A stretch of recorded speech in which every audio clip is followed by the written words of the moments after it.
Hello and welcome, fellow bookworms and film fans. Welcome to this week's episode of The Contented Narrative, where we will be looking at Logan's Run, written by William F. Nolan and George Clayton Johnson. It was published in 1967. It was then adapted to screen in 1976. So we'll be looking at three things as we always do. How good is the film, how good is the book, and how well does the plot take from the book? So, first things first, the film. So the first time I watched this film was a few weeks ago, and it was for this channel. It was a rather enjoyable film. Just to say it came out in 1976, I really enjoyed it. The story is such a good one as well. It's a perfect paradise for you. You don't have to work. There's no sort of like monetary system. You do what you want, obviously within reason. There's a little bit of crime, but it's not sort of like anything serious. And then at the age of 30, you are renewed. Now I use air quotes because essentially you die. Whether or not you run or you go quietly in the carousel, basically you're dying, okay? Just saying that out now. So until someone is sent out to find out what happens to the missing runners, so our main guy Logan catches a runner, kills the runner, gets this little like ankh thing, and then the big computer is like, you will find this sanctuary, you will find it, you will report back to ourselves. So on the way, he falls in love with someone called Jessica, and then he becomes disenfranchised with the way of life. So at first, he's doing it because he knows that he has to and everything, and he's a Sandman, he hunts the runners. And then he becomes disenfranchised and realises that actually it's probably not even worth it. So then he comes back. Is interrogated, they find, you know, and he realises that actually no, this isn't, you can grow old, you don't have to die at 30. And he topples the status quo and shows that people can grow old. But what I just have to ask is, what now? He's just destroyed a perfect habitat with a perfect environment. And now he's thrown everyone into a dystopia. Yes, you die at 30 and you have to go quietly, but why can't you live in that lovely, perfect bubble and then at the age of 30, go off into the wilderness? And if you survive out there, brilliant, but just don't live in that.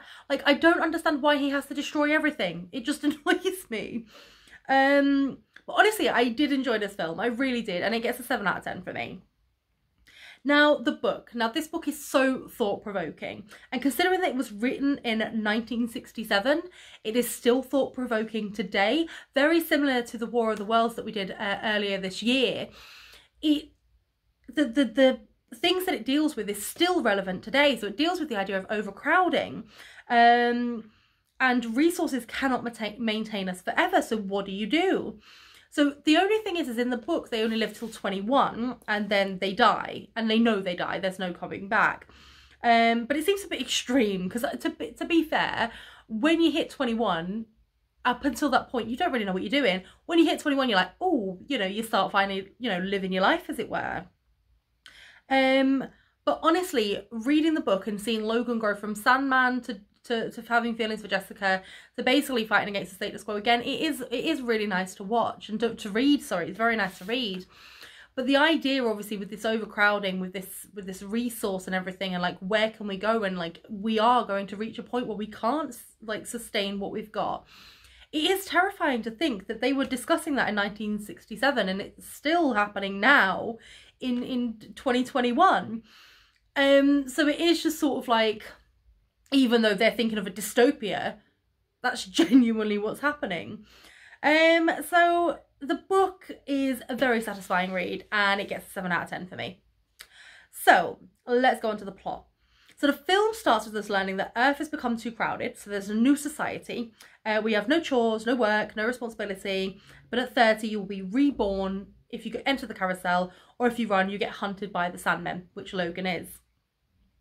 So we then see this perfect society in action and meet our main man, Logan. Now, I think it's like Logan 5 in the film and like Logan 4 in the book, but I'm not going to bother putting numbers at the end of their names. It's just going to be Logan and Jessica for me. So the book begins with the same sort of warning of overcrowding, and then it cuts to a woman who has just turned 21 running once the crystal in the palm of her hand has turned to black, so she could try and live, basically, out in Sanctuary.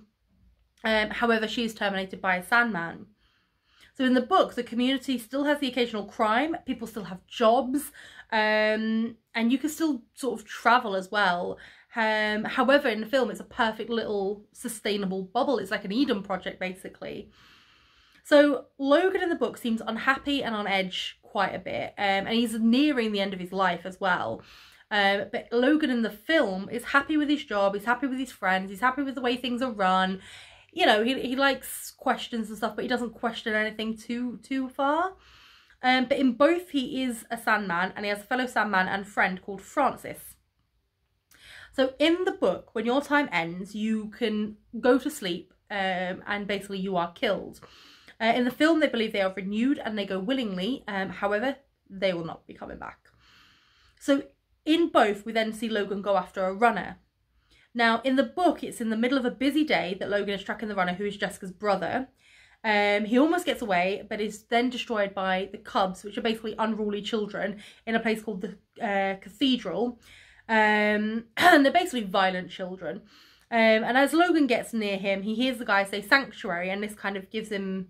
And he gives him a key card, and so this sets Logan off thinking, if I can destroy Sanctuary when my flower, before my flower turns black, I will have done something with my life.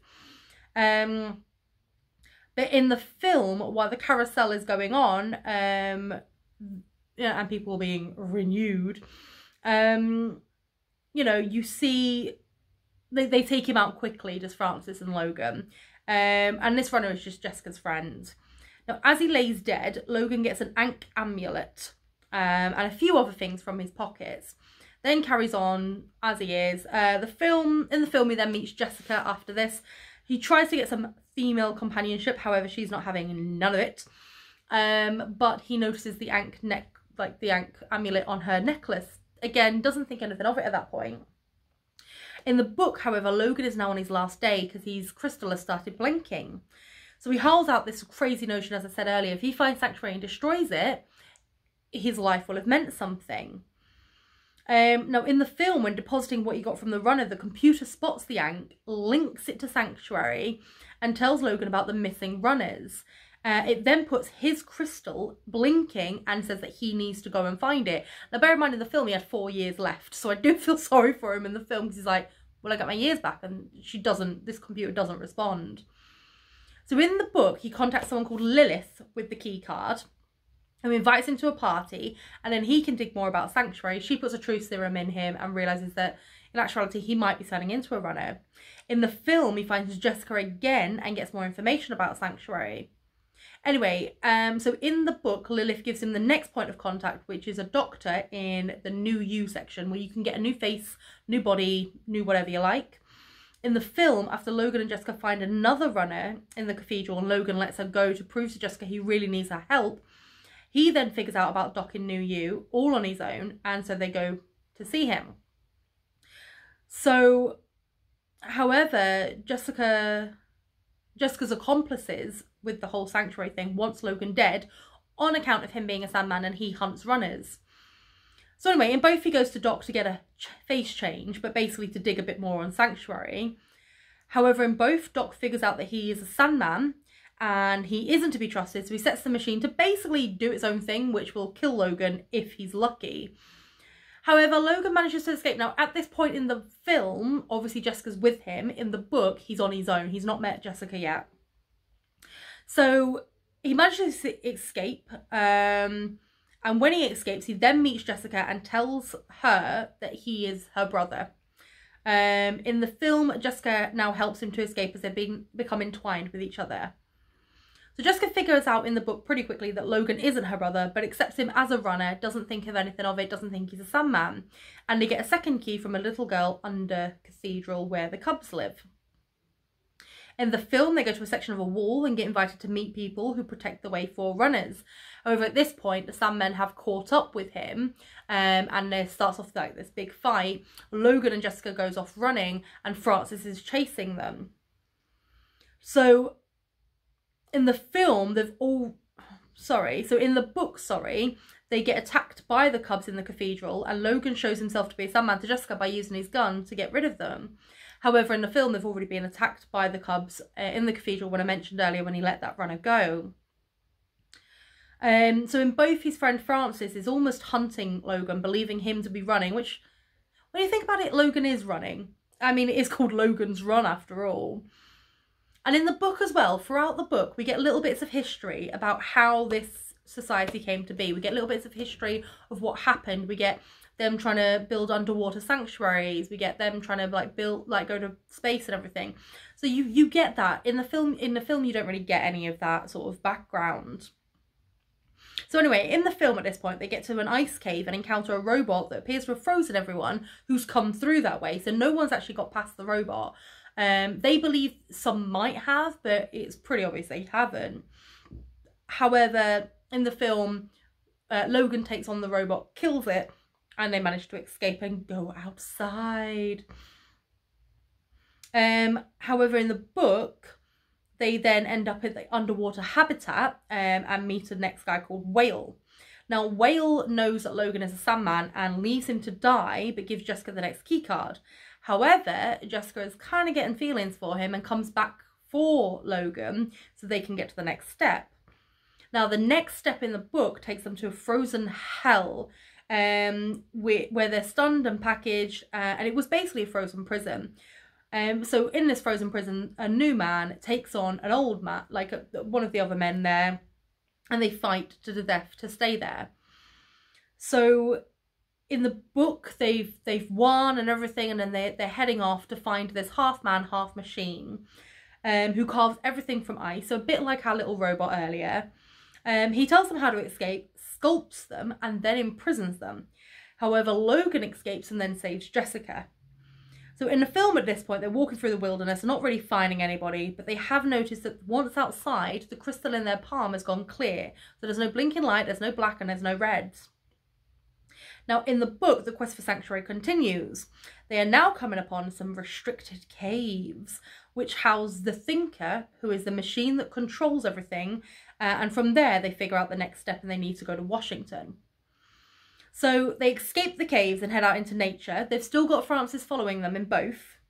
In the film, they're now heading towards a huge abandoned city, which we can gather is Washington, because we see it. In the book, the next step is Washington as well. Now, on the way in the book, they get caught by gypsies, who are a nature upon themselves. And once again, they manage to escape, mainly because of Logan. However, as they're escaping, they're separated. Jessica is wounded and ends up in a nursery, and she's being cared for. So Logan then tries to get her back, breaks in, and then breaks Jessica out of the nursery. And they're once again on the run. Now, in the film at this point, they've come across the ruins of the town, and they've now met the oldest man alive. We don't have a name for him. He's just called the oldest man alive. And in both, so now they're on the run, and in the book, they're back at sort of like within a city. Francis seems to have captured Jessica. In the film, he definitely has captured Jessica. In the book, he seems to, but then she somehow manages to escape. And also in the book as well, we get glimpses of Logan growing up, what his life was like, what he had to do to survive and everything. And it's not the idyllic life that the film shows us. This is a more brutal life. So they manage to get up in the book. They meet up again and they continue to try and get to Washington. And at this point, we learn about the little war that happened and how Washington was in flames, essentially. The youth took control of the government, and so the whole living till you're 21 came into being, and when you turn 21, you killed yourself. Soon it then became sort of like an automated thing. So in the book, Washington is described as being like a jungle. It has all the animals from the zoo that have been breeding. It has a tropical environment. You know, it has panthers and pythons and everything. In the film, it's just overrun with nature, as in like just leaves and trees and stuff. Apart from cats. There's a lot of cats there. Not big cats, just normal house cats. So anyway, in the film at this point, Logan has killed Francis and has convinced the old man to accompany them back to their to their living environment. In the book, Logan and Jessica believe they're almost at Sanctuary because they've been attacked by a big cat and an anaconda and they've survived. They found Ballard and hopefully they've now found Sanctuary through Ballard. However, Ballard typically wants to kill Logan because Logan's a Sandman. So in the film, they get back, and as Jessica and Logan break back into their living environment, they're captured and questioned about what they found out about Sanctuary. In the book, Logan goes to kill Jessica and Ballard, but can't. So Jessica gets told the final stage, knocks Ballard out, and takes Logan with her. So they end up in a wasteland that's toxic to them. And then they're sort of making their way there, and then they get found by people to then be escorted to Sanctuary. In the film, the computer is not happy with what Logan's telling her, because she is convinced that there is Sanctuary. So she ends up blowing herself up, and ends up blowing up the entire like infrastructure, basically. So the book ends with Francis being Ballard. So Ballard is Francis and vice versa. So Francis was never really a Sandman. And Sanctuary is a real place in space. And Logan and Jessica end up getting shot off into space. The film ends with everything destroyed, the people going out into nature and seeing the oldest man alive. So the plots are so different. The age that you die, how you die, the actual community, how they escape to try and find Sanctuary, and also the endings. It's pretty much, they've taken the barest of bones, and they've kind of gone from there. So it's very enjoyable. Both narratives are very enjoyable. I enjoyed the film and I enjoyed the book. But obviously the similarity of it for a plot gets a 2 out of 10 from me. Now, obviously, this is my own opinion. If you agree or disagree with anything I say, please leave it below in the comments. Don't forget to click subscribe and like so you're alerted whenever a new video becomes available. But until then, remember to always keep it contento.